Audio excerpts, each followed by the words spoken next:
Mexico, people say if you hear a woman crying near the river, run.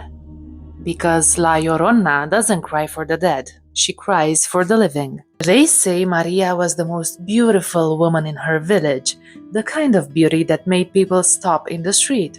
Men adored her, women envied her, and Maria began to believe beauty was the only thing she had. She married a wealthy man, handsome, charming, but rarely home. He gave her gifts, attention, and then silence. Soon he visited only to see their children.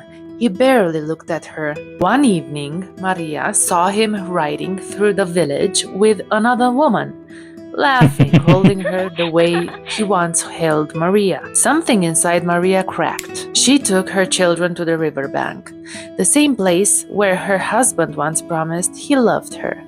The moon reflected on the black water like broken glass, and in a moment of rage and despair, she pushed her children into the water. Their screams were swallowed by the current. The river carried them away, and the night went quiet. Maria fell to her knees, clawing at the mud, trying to pull the water apart with her bare hands, but her children were gone. She wandered the riverbanks for days, hair tangled, dress shredded, voice hoarse from screaming, "Mis hijos, mis hijos." When her body was finally found, face down in the same river, people thought her suffering was over. But that night, the crying returned, louder, closer. A woman in a soaked white dress, drifting through the mist, her face blurred, her fingers long and dripping. They say La Llorona searches for children who look like hers, and if she mistakes you in the dark, she drags you into the water to replace what she lost. Now, the story of La Llorona is terrifying, but the truth behind her is even more tragic.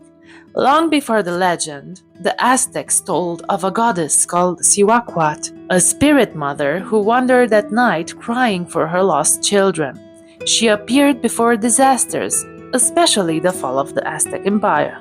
Centuries later, during Spanish colonization, another woman entered the story, La Malinche, a Nahua woman first to serve Hernán Cortés. She became his translator and bore him a son. Now, to the Spanish, she was a savior. To some of her own people, she was blamed for the fall of their world. A woman torn between two cultures, a mother separated from her children, a symbol of loss. Over time, the myths merged. Aztec prophecy, colonial tragedy, and folk horror woven into one figure. Priests used the story as a warning. Stay inside, avoid the river at night, behave. Parents used it to keep children safe. Communities used it to explain disappearances and drownings. And La Llorona became more than a ghost. She became a reflection of grief, guilt, colonization, and the stories we tell to survive in the dark. Whether she's a spirit, a warning, or a memory, people in Mexico still swear they've heard her near the water. A woman crying for the children she can never find.